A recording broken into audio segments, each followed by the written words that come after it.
വിവാഹം ഈ പള്ളിയിലാണ് ആശീർവദിക്കപ്പെട്ടത്. 1987 എൻ്റെ വിവാഹം. ഈ പള്ളി അന്നൊരു ചാപ്പലാർന്ന്. 2-3 വർഷം മുമ്പാണ് ഇത് ഇടവകയായിട്ട് ആശീർവദിക്കപ്പെട്ടത്.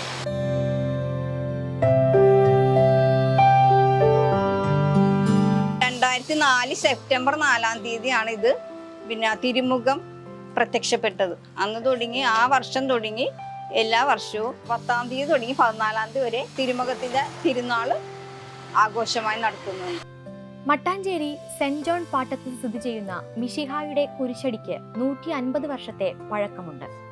ആരംഭകാലം മുതൽ വിശ്വാസികൾ തീക്ഷ്ണമായി ഇവിടെ വന്ന് പ്രാർത്ഥിക്കുകയും വെള്ളിയാഴ്ച പ്രത്യേക പ്രാർത്ഥന നടത്തുകയും ചെയ്തിരുന്നു.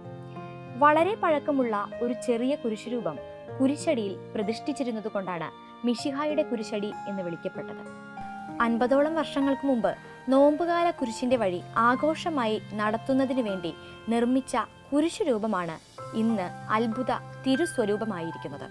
ഇക്കാലമത്രയും രാത്രിയും പകലും ഈ പ്രദേശവാസികളും അന്യദേശക്കാരും ഒറ്റയ്ക്കും കൂട്ടമായും മെഴുകുതിരി കത്തിച്ച് പ്രാർത്ഥിക്കുക പതിവായിരുന്നു. 1986 ഇമ്മാനുവൽ പള്ളി എന്ന പേരിൽ ഒരു പുതിയ ദേവാലയം ആശീർവദിച്ചപ്പോൾ മുതൽ വെള്ളിയാഴ്ചകളിൽ രാവിലെയും വൈകുന്നേരവും കുരിശിന്റെ നൊവേന നടത്തുകയും ചെയ്യുന്നു. 1998 സെപ്റ്റംബർ 4 ശേഷം കേരളത്തിന്റെ വിവിധ ഭാഗങ്ങളിൽ നിന്നും തമിഴ്നാട്, കർണാടക എന്നീ സ്ഥലങ്ങളിൽ നിന്നും ഭക്തജനങ്ങൾ ഇവിടേക്ക് തീർത്ഥാടനം നടത്തി അനുഗ്രഹങ്ങൾ പ്രാപിച്ചു വരുന്നു. 150 വർഷം പഴക്കമുള്ള ഒരു കുരിശടിയുണ്ട്. അപ്പോൾ ആദ്യ കാലഘട്ടങ്ങളിൽ സൗദി പള്ളി എന്ന് പറയുമ്പോൾ ഇവിടുന്ന് ഒരു 1.5 കിലോമീറ്റർ തെക്കോട്ട് മാറിയുള്ള ഒരു പ്രധാന ദേവാലയം. അത് പോർച്ചുഗീസുകാരാൽ നിർമ്മിക്കപ്പെട്ട ദേവാലയം. ആ ദേവാലയത്തിൻ്റെ കുരിശിൻ്റെ വഴി, വേ ഓഫ് ദ ക്രോസ് എന്ന് പറയും, പീഡാനുഭവ ചരിത്രത്തിൽ, അതായത് പെസഹ കാലത്ത് കുരിശിൻ്റെ വഴി ആരംഭിച്ചിരുന്നു. നോൻപ് കാലത്ത് കുരിശിൻ്റെ വഴി ആരംഭിച്ചിരുന്നത് ഈ കുരിശടിയിൽ നിന്നാണ്. അപ്പോൾ അതിനുശേഷം ഇവിടെ ഒരു കുരിശടിയുണ്ട്, ഒരു കുരിശുരൂപമുണ്ട്.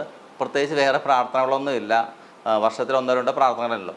ആളുകൾ വന്ന് പ്രാർത്ഥിക്കുമായിരുന്നു. പിന്നീട് ഇവിടെ ഒരു ചാപ്പൽ വെച്ചു. ഈ ചാപ്പലിൻ്റെ കീഴിൽ ഈ കുരിശടി വരികയും സൗദി പള്ളിയിലെ വൈദികർ ഇവിടെ വന്ന് ഞായറാഴ്ചകളിൽ കുർബാന ചൊല്ലുകയും ചെയ്തിരുന്നു.